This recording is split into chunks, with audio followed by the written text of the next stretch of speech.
Olá, que bom ter você aqui no Pode Crer na Bíblia.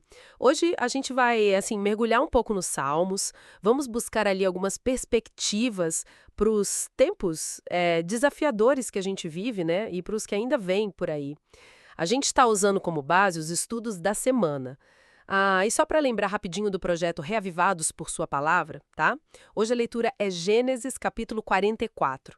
A ideia aqui é explorar a esperança, a sabedoria que tem nesses textos tão antigos.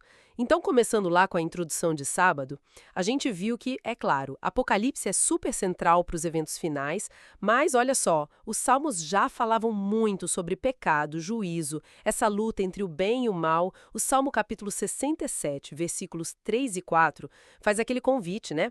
Louvem-te os povos, ó Deus, louvem-te os povos todos, alegrem-se e exultem as nações, pois julgas os povos com justiça e guias na terra as nações. Pois é, e o interessante é que os salmos eles não ignoram as nossas emoções diante disso tudo, sabe?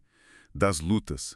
Eles nos dão uma forma de conversar com Deus sobre o mal que a gente vê e nele buscar as respostas.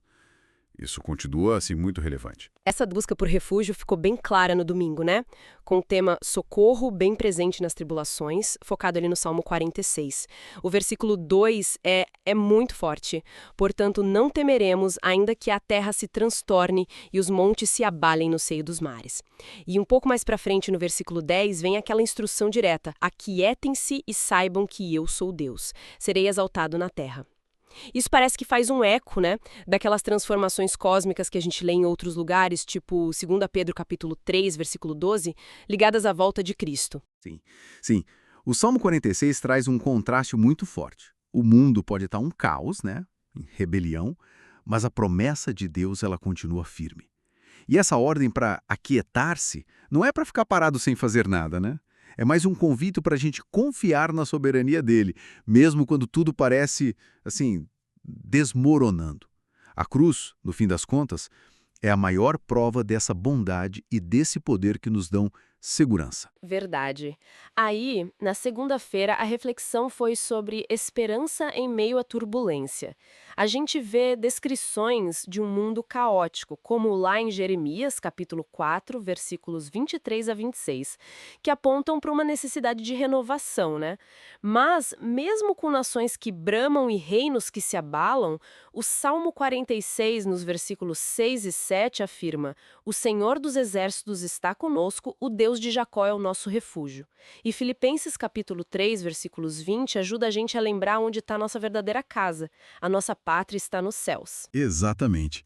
Isso mostra pra gente que, embora as coisas possam até parecer que vão piorar no curto prazo, e o próprio Jesus alertou sobre isso, lá em Mateus capítulo 24, a nossa esperança final ela não está aqui, nesse sistema do mundo. A fé se firma no controle, nas promessas de Deus para um futuro, nossa, totalmente diferente com ele. Hum. E na terça-feira, o tema foi debaixo de seus pés. A gente olhou para o Salmo 47, versículos 1 a 4, falando do reinado final de Cristo. Isso fez a gente pensar na diferença entre aquele momento lá de 1 Tessalonicenses, capítulo 4, versículos 13 a 17, quando os fiéis encontram Cristo nos ares, e o momento de Zacarias, capítulo 14, versículo 4, quando os pés dele finalmente tocam o Monte das Oliveiras. São momentos distintos, né? É uma distinção importante. O primeiro evento é o resgate, o arrebatamento dos fiéis. O segundo, ele marca o estabelecimento visível do reino de Deus aqui na terra, lá no fim do milênio. Zacarias capítulo 14, versículo 9 é bem claro. O Senhor será rei sobre toda a terra. É a consolidação final da soberania de Deus sobre tudo, sabe? E culmina com a descida da Nova Jerusalém. Entendi. Aí na quarta-feira, o tema vinho e sangue levou a gente para o Salmo 75, que fala sobre o juízo divino. Esse salmo pode ter, sim, um fundo histórico, talvez lembrando a destruição do exército de Senaqueribe, que a gente lê em 2 Reis, capítulo 19. Mas ele aponta principalmente para o juízo final, lá de Apocalipse, capítulo 20. Textos como Apocalipse capítulo 14, versículos 9 a 12, ajudam a gente a entender a seriedade desse momento. Isso contrasta demais com visões de mundo que negam sentido, que negam moralidade, como algumas filosofias tipo a de Nietzsche, né? Sim, o conceito bíblico de juízo, ele envolve a correção final de toda injustiça. É a reivindicação do poder que é de Deus por direito.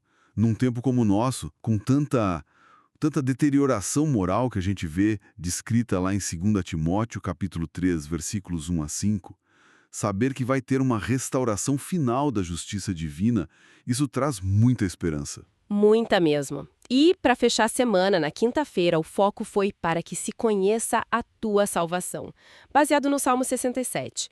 Os versículos 1 e 2 são um pedido, mas também uma missão, né? Deus se compadeça de nós e nos abençoe e faça resplandecer sobre nós o seu rosto, para que se conheça na terra o teu caminho e em todas as nações a tua salvação. E se conecta com aquela visão de Isaías, capítulo 56, versículo 7, da casa de Deus como um lugar para todos os povos, e com o chamado final de Apocalipse 14 para proclamar a mensagem de Deus ao mundo todo. Essa é a nossa parte na história, né? Somos chamados para refletir a luz do caráter de Deus, para compartilhar a esperança da salvação. Apesar das falhas que aconteceram na história, o chamado para o povo de Deus nos últimos dias é claro: ser um farol para todas as nações. Então, fazendo um resumo rápido, os salmos, mesmo escritos há tanto tempo, eles ainda oferecem para a gente uma profundidade incrível de esperança, de entendimento e um caminho para a gente navegar nessas complexidades dos nossos dias e do que vem pela frente. E fica uma pergunta para a gente pensar, né? Como é que nós podemos, cada um de nós, e também como comunidade, como podemos espelhar melhor essa luz do caráter de Deus, como o Salmo 67 pede, nesses tempos desafiadores? Como convidar outros para essa esperança que a gente encontra em Cristo antes que Ele volte? É uma ótima reflexão e não se esqueça do projeto Reavivados por Sua Palavra. A leitura de hoje é Gênesis, capítulo 44, tá? E olha, se essa nossa conversa te ajudou de alguma forma, faz um favor pra gente. Curte aqui o conteúdo, compartilha com seus amigos, com a família, com quem você acha que pode se beneficiar também. E claro, se inscreve aqui no Pode Crer na Bíblia para não perder nenhuma das nossas próximas análises da Palavra de Deus. Combinado? Muito obrigada pela companhia e a gente se encontra na próxima.